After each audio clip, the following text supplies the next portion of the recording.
akhirnya harus ditutup Ya, di zona pelemahan, bahkan zona koreksi ini cukup dalam ya, tepatnya di 0,3% dan berada di bawah level psikologis 6.950, tepatnya di 6.940,89 dan harus melemah 20,57 poin. Ini cukup dalam dan kita lihat di menit-menit terakhir nih, kalau kita lihat di grafis malah ada koreksi yang begitu dalam ya, harus ambles di menit-menit terakhir. Semakin jauh dari posisi awal. Kita lihat juga pergerakannya secara sektoral, kira-kira seperti apa, Sinta? mungkin kita lihat untuk pergerakan dari sektoral begitu ya. Ini kalau kita mengamati sektor finansial berada di zona koreksi, ini pelemahannya hampir 1% ya, di 0,99%. Tapi kalau kita melihat perbankan big caps kita justru di sore hari ini kompak berada di tutup di zona hijau. Kita lihat juga untuk consumer primer koreksi 0,21%, consumer non primer menguat 0,19%, perindustrian koreksi cukup dalam 1,34%. Kita lihat untuk indeks sektoral selanjutnya.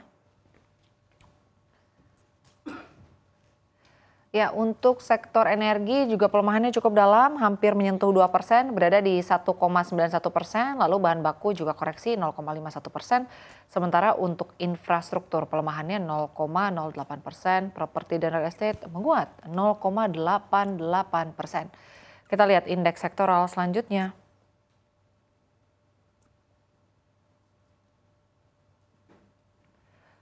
Kita lihat ya untuk melihat 3 sektor terakhir di Iya. Bursa Efek Domestik. Kita lihat untuk sektor teknologi melemah 0,73%, transportasi dan logistik juga melemah 0,32%, sementara untuk kesehatan menguat 0,13%. Ya, mengamati pergerakan IHSG di hari ini memang nampaknya cukup volatile begitu ya, setelah dibuka di zona merah sempat melenggang di zona hijau selama perdagangan di sesi 1.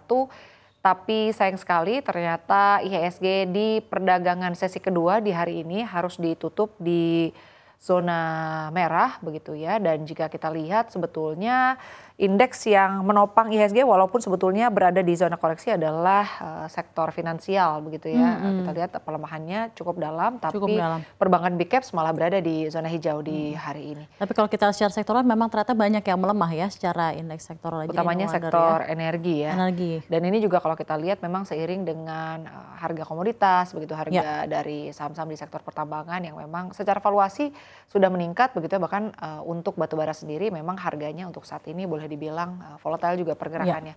Untuk rupiah, kalau kita lihat rupiah ini memang terus melanjutkan tren pelemahannya begitu ya, melawan dolar Amerika Serikat seiring dengan penguatan dari indeks dolar di Amerika Serikat.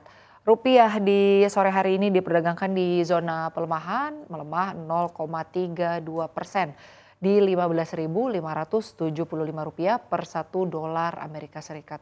Terhadap Singapura dolar, rupiah juga melemah 0,28%, lalu terhadap yen Jepang, rupiah juga melemah 0,32% dan terhadap euro Eropa, rupiah juga melemah ya, sekarang berada di posisi 16.325 rupiah per 1 euro Eropa. Ternyata sangat kuat sekali ya efek dari penguatan indeks dolar Amerika Serikat ini terhadap mata uang lainnya di dunia dan juga tercermin terhadap pergerakan pasar keuangan emerging markets Indonesia yang ternyata juga harus bergerak begitu volatil. Seperti yang tadi Anda bilang, sempat dibuka terkoreksi, berusaha memiliki tenaga untuk kembali berada dalam zona penguatan, namun harus kembali ke level 0,3%.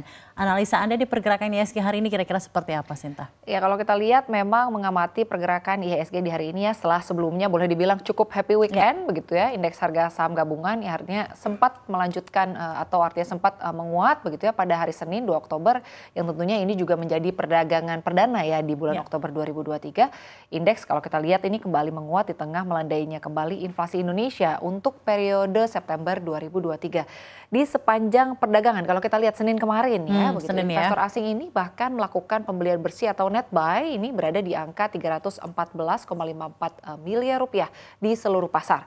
Saham-saham yang dikoleksi investor asing diantaranya adalah saham-saham perbankan big caps begitu ya, seperti misalnya BBRI, BBCA dan juga Bank Mandiri. Kita lihat juga bahkan di penutupan perdagangan sesi 2 di hari ini perbankan big caps mampu untuk bertahan di zona hijau begitu. Kalau kita lihat memang valuasinya begitu untuk perbankan big caps sebetulnya saat ini boleh dibilang cukup mahal tapi masih cukup menarik mungkin untuk investor begitu ya yang ingin artinya berinvestasi untuk jangka menengah atau mungkin jangka panjang. Safrina. Ini menarik untuk melihat karena di kuartal 4 4 2023 ini hari pertama ya, tepatnya di 2 Oktober kemarin, ada banyak harapan untuk IHSG kembali melenggang di zona penguatan. Namun seperti yang kita bisa lihat di hari ini harus kembali ambles di 0,3%. Secara finansial, secara keseluruhan memang harus melemah. Tapi seperti yang tadi Anda sampaikan, untuk big cap sendiri masih mengalami beberapa penguatan ya, dan ini cukup menjadi penopang dan juga penopang agar IHSG tidak bergerak begitu dalam pelemahan di hari ini. Nah, di satu sisi yang juga kita ketahui adalah pergerakan dari mata uang Garuda yang kemarin bahkan sempat membuat deg-degan gitu ya para pelaku pasar karena kembali lagi menembus level 15.600. Nah, analisa Anda di pergerakan hari ini seperti apa kira-kira, Sinta? Iya, kalau kita memperhatikan ya, ternyata dilansir dari Refinitiv, rupiah ini memang menembus level psikologis di 15.600-an begitu ya per dolar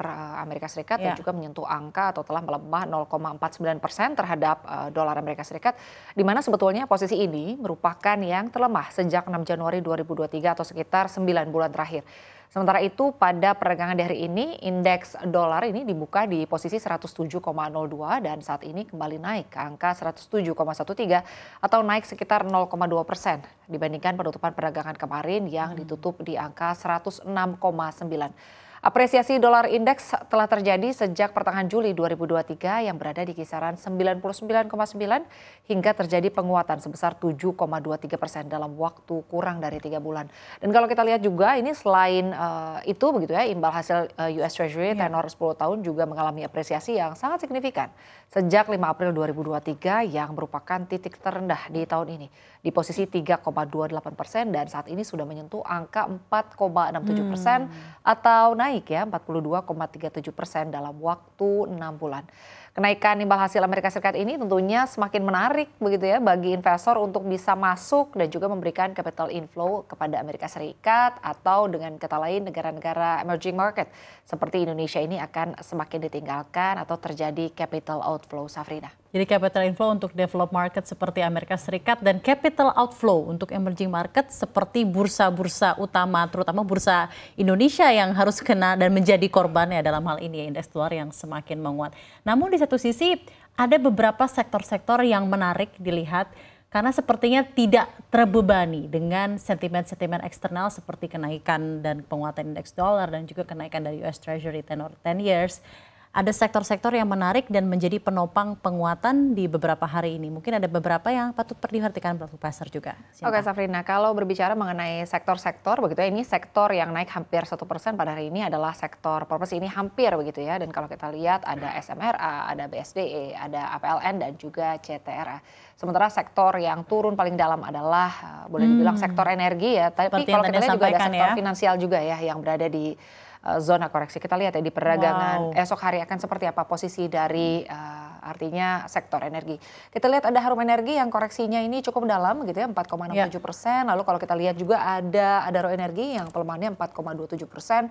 Lalu Medco Energi juga koreksi 3,21%, Indo Tambang Raya koreksi 2,18%. Artinya untuk saham-saham di sektor energi hari ini cukup muram pergerakannya. Iya, no wonder karena harga komoditas terutama harga batu bara ini kembali lagi terlempar ya dari level psikologi 160 US dollar saat ini berada di 156,1 US dollar per ton karena memang sudah 4 hari beruntun dan ada beberapa bantuan dari China seperti kenaikan demand dari batu bara ternyata sia-sia untuk mengerek harga batu bara kembali ke level psikologi 160 langsung tercermin ke pelemahan emiten-emiten energi yang juga menjadi penopang IHSG karena market capsnya tinggi. Kita akan lihat seperti apa kira-kira ya nanti akan dinamika IHSG selanjutnya di kuartal 4 2023 ini kita harapkan akan terjadi pembalikan dan terjadi penguatan kembali bullish ya. Kita lihat di akhir tahun ini akan seperti apa ya harga dari batu bara seiring dengan meningkatnya permintaan biasanya begitu ya dengan adanya musim dingin.